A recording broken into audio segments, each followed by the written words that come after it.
여러분 안녕하십니까. 2024년 6월 생명보험이란 무엇인가 모집인 등록 자격시험 대비 실전 문제풀이 과정 기출문제를 가지고 여러분과 함께 해보겠습니다. 첫 번째 시간이고요. 1번부터 20번까지 함께 풀어보도록 하겠습니다. 자, 1번 다음 중 재무설계의 필요성에 대한 설명으로 틀린 것 찾아보겠습니다. 재무설계의 필요성, 얘도 한 번씩 재무설계에 대한 문제가 나올 때는 이 문제가 자주 출제가 되고 있습니다. 1번, 현재의 소득 수준에 따라 가계의 재무 상황을 조절하여 현재와 미래의 소득과 자산을 증대시키고 관리할 필요가 있다. 이건 재무설계 필요성에 대한 맞는 설명이네요.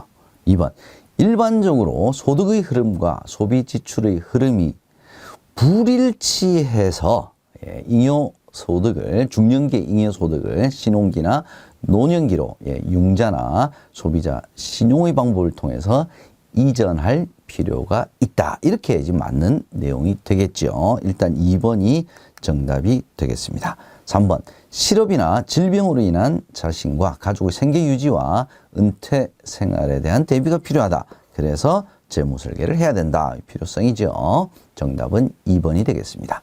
2번 문제 보겠습니다. 다음 중 보험계약 관계자, 계약자, 피보험자, 수익자 등등 말하는 거죠. 자, 틀린 것 한번 찾아보겠습니다. 1번, 보험회사는 보험사고 발생 시 보험금을 지급할 책임이 있다. 이게 보험회사의 의무죠. 맞는 내용입니다. 2번, 계약자, 피보험자, 보험 수익자가 동일한 자기계약이죠. 자기계약 당연히 가능하죠. 불가능하다고 그랬으니까 틀린 내용이 되겠습니다. 정답은 일단 2번이고요. 보험 수익자 수나 자격에 제한이 없다. 이것도 맞는 내용이 되겠습니다. 3번 문제 보겠습니다. 다음 중 타인의 사망을 보험사고로 하는 보험계약에서 피보험자 동의 반드시 받아야 되죠. 사전에 받아야 됩니다. 그게 중요한 내용이죠. 맞는가 한번 찾아보겠습니다. 1번 피보험자의 동의를 받는 취지는 피보험자의 생명, 신체에 대한 위험 가능성이 높기 때문이다. 얘가 맞는 내용이죠. 그래서 다른 사람을 피보험자로 했을 때 혹시 이게 나쁜 범죄의 위험성도 있기 때문에 동의를 받아야 된다. 이렇게 이해를 해주시면 될 것 같습니다. 일단 1번이 맞는 질문인 것 같고요. 2번 피보험자의 동의는 계약의 효력 발생 요건이 됩니다. 요건 여기까지 맞죠. 구두 동의 안 되죠. 반드시 서면으로 동의를 해야 됩니다. 3번 보험계약 체결 이후에 동의 안 됩니다. 이전이라고 분명히 말씀을 드렸죠. 정답은 1번이 되겠습니다.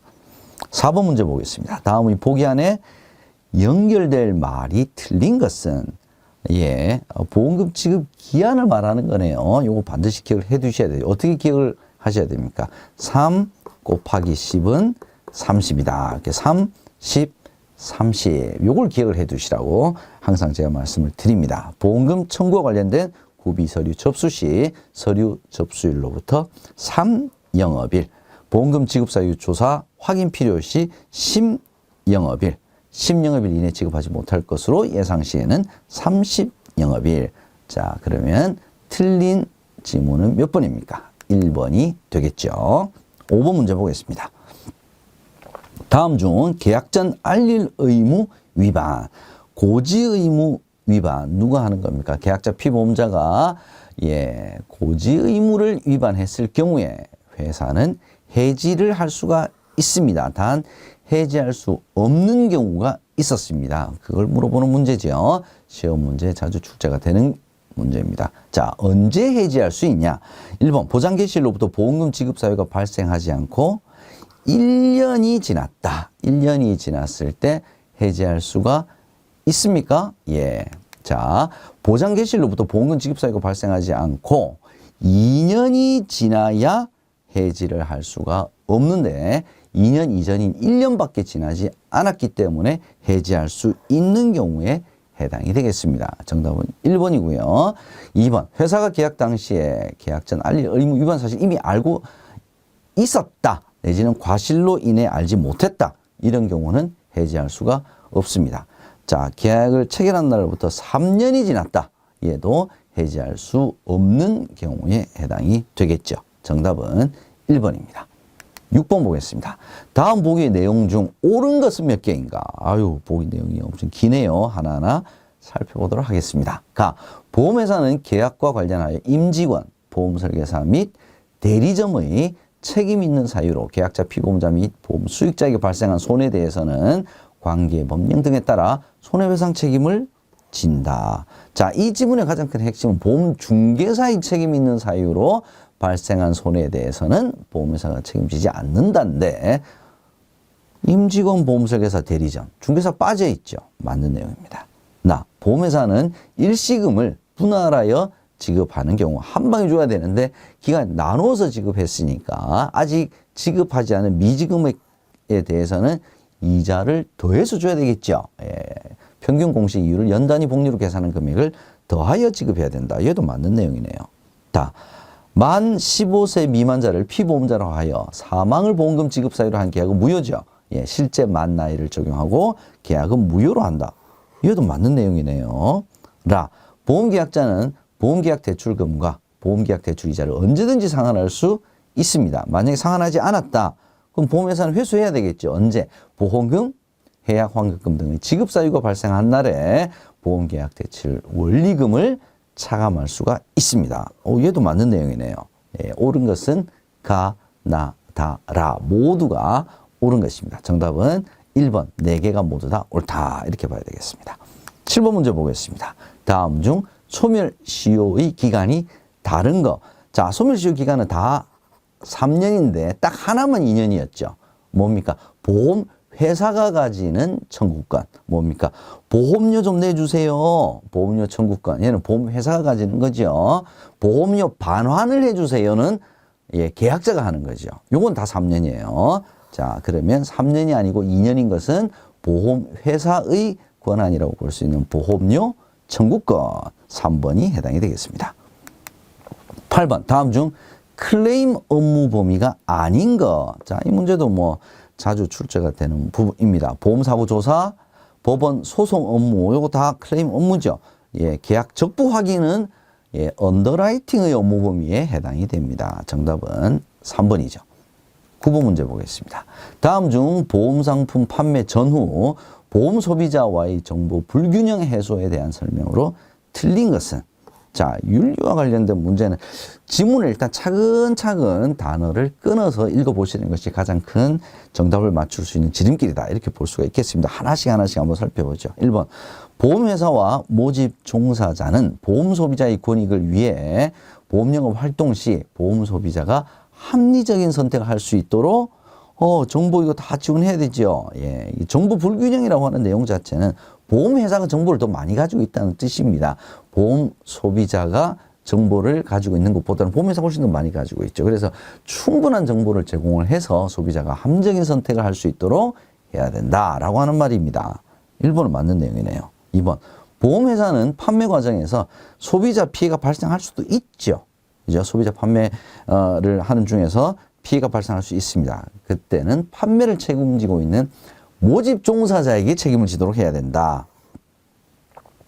일단 소비자 피해가 발생하게 되면 손해배상 의무가 있는 것처럼 보험회사가 일단 책임을 져야 되는 것이 맞습니다. 그 다음에 보험 판매자, 즉 모집 종사자의 책임에 따라서 소구는 할 수가 있겠죠. 그렇다고 해서 자기는 쏙 빠지고 판매를 책임지고 있는 보험 종사자에게 책임을 모두 지도록 해야 된다.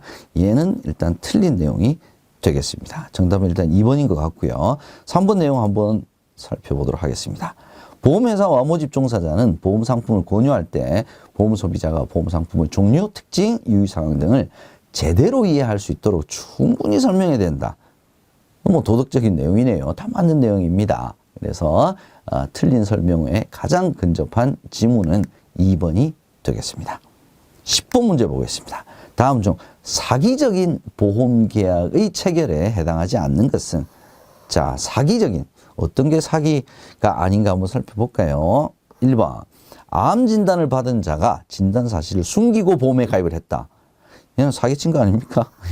1번에 해당이 되는 것 같고요. 2번, 이미 사망한 사람을 피보험자로 하여 보험에 가입한 행위. 이것도 사기 아닙니까? 속인 거죠. 그죠? 1번, 2번이 일단 사기적인 보험계약의 체결에 해당이 될 것 같습니다. 3번, 고의적으로 사고를 일으켜 부당하게 보험금을 청구하는 행위는 사기적인 보험계약의 체결이 아니라 고의적인 유발에 해당이 됩니다. 보험사고의 고의적 유발에 해당된다. 자, 이런 문제는 해당하지 않는 거면은 틀린 것을 찾는 거라고 생각하실 수가 있는데 얘는 다른 걸 찾는 문제죠. 그죠? 그래서 이 부분은 여러분께서 구별을 좀 해주시고요. 사기적인 보험계약 체결과 같은 이 보험계약 체결의 여러 가지 유형들이 있었습니다. 보험 사기 계약의 유형들, 얘를 구별을 좀 해주실 필요가 있을 것 같습니다. 11번 보겠습니다. 다음 중 보험 설계사의 등록, 말소에 대한 설명으로 틀린 것. 등록 말소도 시험 문제 굉장히 자주 출제가 되는 부분이죠. 자, 신규 등록은 시험 합격해야 되죠. 등록교육 이수해야 되죠. 반드시 보험회사를 통해 보험협회에 등록 신청해야 된다. 틀린 게 없어 보입니다. 2번, 경력 등록은 보험관계 업무에 1년 이상 종사자, 등록 신청일로부터 3년 이내, 맞네요. 등록교육만 이수를 하고 보험회사를 통해 보험협회에 등록 신청해야 된다. 얘도 틀린 게 없어 보이네요. 말소는 보험설계사가 보험회사를 통해서 할 수도 있고 직접 협회를 방문해서 말소를 신청할 수도 있습니다. 그런데 설계사가 직접 협회를 방문해서만 말소를 신청해야 된다라고 하는 것은 전체를 다 얘기하는 것은 아니겠죠. 그래서 틀린 내용으로 3번이 가장 근접한 것으로 볼 수가 있겠습니다. 12번 문제 보겠습니다. 금융기관 보험대리점 방카슈랑스네요. 대한 설명으로 맞는 것 찾아보겠습니다. 1번, 금융기관 보험대리점은 점포 외 장소에서 보험계약자와 직접 대면하여 모집할 수 없죠. 점포 내에서만 해야 됩니다. 그래서 많이 나왔던 질문이 뭐냐면 점포 앞 카페에서 보험계약자와 만났다. 그래서 보험 모집을 할 수 있다. 이거 다 틀린 거죠. 2번, 금융기관 보험대리점은 금융기관의 점포별로 몇 명까지 모집에 종사할 수 있냐. 3인이 아니고 2인이죠. 2인. 일단 자동으로 정답은 3번이 될 것 같습니다. 어떤 내용인지 살펴보죠. 금융기관 보험대리점은 인터넷 홈페이지를 이용하여 불특정 다수의 고객을 대상으로 안내할 수 있죠. 모집하는 것도 가능합니다. 설명 가능합니다. 그죠? 정답은 3번이 되겠습니다. 13번 보겠습니다. 다음 중 통신수단을 이용한 모집 관련 준수사항에 해당하지 않는 것. 통신수단 뭐 PC 통신도 될 수도 있고 전화 다 뭐 해당이 되겠죠. 1번, 개인정보가 유출되어 고객에게 피해가 주지 않도록 해야 되죠. 통신 판매 종사자에 대한 교육과 보안에 만전을 기해야 된다. 뭐 틀린 내용이 없어 보입니다. 2번, 보험계약자에게 음성 녹음에 의해서 청약이 완료된다는 사실, 보험료 결제 시기, 방법 등에 대한 충분한 안내를 해야 된다. 요거 맞는 내용이죠. 자, 이 중에서 이제 계약자에게 음성 녹음에 의해 청약이 완료된다는 사실을 알려줘야 됩니다. 그래서 일단 1번, 2번이 맞는 내용이니까 3번이 정답인 것 같은데 뭐가 틀렸는지 보죠. 보험회사가 미리 작성 마련한 표준 상품 설명 대본을 계약자와 시장 상황에 맞게 임의대로 수정해서 사용하면 안 되죠. 수정해서 사용해서는 안 됩니다. 수정해서 사용할 건 왜 표준 상품 설명 대본이라고 표현을 했겠습니까? 표준은 뭐냐? 수정하지 마라. 이런 뜻이죠. 정답은 3번이 되겠습니다. 14번 보겠습니다. 우수인증 설계사에 대한 설명으로 틀린 것 찾아보겠습니다. 1번, 직전 1년간 불완전 판매가 0건이어야 된다. 불완전 판매 0건. 맞네요. 직전 1년간. 얘도 맞는 내용이죠. 2번, 우수인증 설계사는 실적뿐만 아니라 고객에 대한 신뢰, 윤리의식을 검증받은 보험설계사이다. 얘도 맞는 내용이네요. 정답은 자동 3번이겠네요. 뭐가 틀렸을까요? 신청일로부터 몇 년 이내에 보험업법에 의한 사고 모집이 기록, 금융 및 지중질서 물론 사실이 없어야 됩니까? 3년입니다. 3년, 1년이 아니라 3년이죠. 그래서 여러분, 불완전 판매 건수가 직전 1년간, 그죠? 그 다음에 보험업법에 의한 사고 모집이 기록, 그 다음에 신용질서 물론 사실은 3년. 1년과 3년을 바꿔서 출제가 되거나 아니면 1년, 3년을 이렇게 숫자를 서로 다르게 해서 출제가 되는 경우가 최근에 자주 있습니다. 14번 문제는 반드시 여러분께서 유의를 좀 해주셨으면 좋겠다라고 하는 내용이 되겠습니다. 15번 문제 살펴보도록 하겠습니다. 업무 광고에 대한 내용이네요. 업무 광고는 지금까지 출제 이렇게 많이 됐던 부분은 아닌데 신규 문제라고 볼 수가 있겠습니다. 일단 틀린 내용 한번 살펴보겠습니다.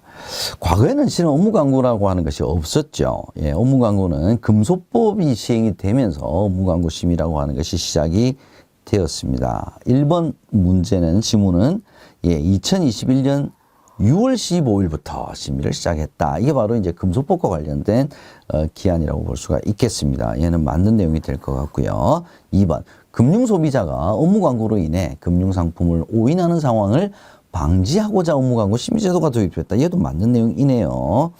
자, 이 업무 광고는 회사 내부 통제 기준 사항 이것도 맞는 내용입니다. 그래서 해당 회사의 준법 감시인의 확인이 반드시 필요하고요. 그 다음에 이 내용에 따라서 이게 심의 사항이 되기도 합니다. 이제 심의 사항일 때는 보험협회의 광고심의위원회에 심의를 득해야 되는 경우도 있습니다. 그래서 이게 내부 준법 감시인이라고 하는 내용이 이렇게 빠져 있기 때문에 승인이 있으면 사용할 수 있다라고만 표현한 것은 얘가 좀 틀린 내용에 가장 가깝다 이렇게 볼 수가 있겠습니다. 자, 일단 업무 광고에 대한 내용이 이번에 신규로 출제가 되었기 때문에 여러분들 교재 차근히 이 부분도 한번 살펴보실 필요가 있을 것 같습니다. 16번 보겠습니다. 다음 중 금융당국으로부터 적기시정조치를 받은 경우는 얘는 수시공시에 해당되죠. 그죠? 수시공시사항입니다. 수시공시사항은 공시시기가 어떻게 됩니까? 발생일 즉시 공시하는 것이 바로 수시공시. 수시공시의 가장 대표적인 사유, 적기시정조치 받은 경우. 이렇게 여러분께서 연결해서 보시면 될 것 같습니다. 정답은 3번이 되겠습니다. 17번 보겠습니다. 민원이네요. 민원에 대한 설명으로 맞는 거. 1번. 매년 금융민원 중 보험민원의 비중이 가장 높다. 뭐 슬프지만 사실이죠. 2번. 금융감독원에 민원을 제기하고자 할 때는 직접 방문뿐만 아니라 인터넷, 전화, 팩스 다 가능하죠. 자, 이 지문은 굉장히 자주 출제가 되었던 문제입니다. 즉 계속 출제가 되고 있다는 거죠. 얘는 틀린 내용이고요. 3번. 금융소비자는 생명보험회사와 민원 분쟁 발생 시 생명보험협회와 민원 제기와는 관련이 없습니다. 민원 제기 세 군데가 있었죠. 어디입니까? 예, 해당 금융회사 내지는 금융감독원 아니면 한국소비자원 이렇게 세 군데죠. 그래서 정답은 1번이 되겠습니다. 18번 문제 보겠습니다. 다음 중 월적립식 저축성 보험의 비과세 차익에 대한 설명으로 틀린 것 찾아보겠습니다. 1번 최초 납입일로부터 매월 납입하는 기본보험료가 균등해야 된다. 얘는 맞는 요건이죠. 2번 계약자 1명당 매월 납입하는 보험료 합계액은 150만 원. 얘도 기억을 해 두셔야 됩니다. 맞는 내용입니다. 자, 선납기간 오랜만에 시험 문제 나왔네요. 12개월이 아니라 얘는 6개월이죠. 6개월 이내여야 된다라고 해야 맞습니다. 19번 보겠습니다. 다음 중 금융소득과 연금소득의 과세 방법에 대한 설명으로 맞는 것은 최근에 올해 들어서 이와 관련된 문제가 계속 나오네요. 유의 깊게 봐주시기 바랍니다. 1번 사망할 때까지 연금 수령하는 종신계약에 따라서 받는 연금소득의 연금소득세율, 원천징수세율은 몇 %입니까? 나이에 상관없이 무조건 4%죠. 5, 4, 3, 70세 미만, 70세에서 80세, 80세 이상 초과. 요거 여러분 기억해 두셔야 되죠. 5, 4, 3 종신계약에 의해서는 4%입니다. 맞는 내용입니다. 2번 금융소득 중 비과세 또는 분리과세 소득을 제외한 금융소득이 2천만 원을 초과하는 경우 금융소득 전체를 종합과세해야 된다라고 해야 맞는 내용이죠. 얘는 틀렸습니다. 포함한이라고 했으니까. 3번 연금소득과 금융소득을 합산하여 2천만 원 미만인 경우 분리과세로 납세 의무가 종결된다. 자, 2천만 원 미만인 경우에는 분리과세로 납세 의무가 종결되는 게 맞죠. 자, 근데 연금소득은 여기에 해당되지 않죠. 금융소득, 즉 이자 배당소득의 합계가 2천만 원 이하인 미만인 경우 분리과세로 납세 의무가 종결이 됩니다. 그래서 맞는 정답은 1번이 되겠습니다. 20번 보겠습니다. 다음 보기의 보험설계사 세제 내용 가운데 맞는 것을 모두 한번 골라보겠습니다. 보험설계사의 소득은 기타 소득이 아니고 일단 사업소득이죠. 사업소득에 해당돼요. 다음 연도 1월이 아니라 종합소득세 신고는 5월이죠. 5월. 자, 1번 일단 틀렸고요. 가는 나 간편장부 대상자가 받는 소득에 대하여는 이를 지급하는 원전징수 의무자, 보험회사죠. 해당 소득에 대하여 연말정산함으로써 납세 의무가 총결이 되죠. 신규로 사업을 개시하거나 7,500만 원 이하 수익금액이 나는 맞는 내용입니다. 다 연말정산 사업소득 금액은 해당 과세기간에 지급한 사업소득 수익금액의 소득률, 사업소득의 소득률을 곱하여 계산한다. 다도 맞는 내용이네요. 정답은 나, 다 3번이 되겠습니다. 자, 이렇게 해서 첫 번째 시간 1편, 2편 문제, 20문제 살펴봤습니다. 저는 잠시 후에 21번부터 40번까지 3편, 4편에서 다시 찾아뵙도록 하겠습니다. 여러분 고맙습니다.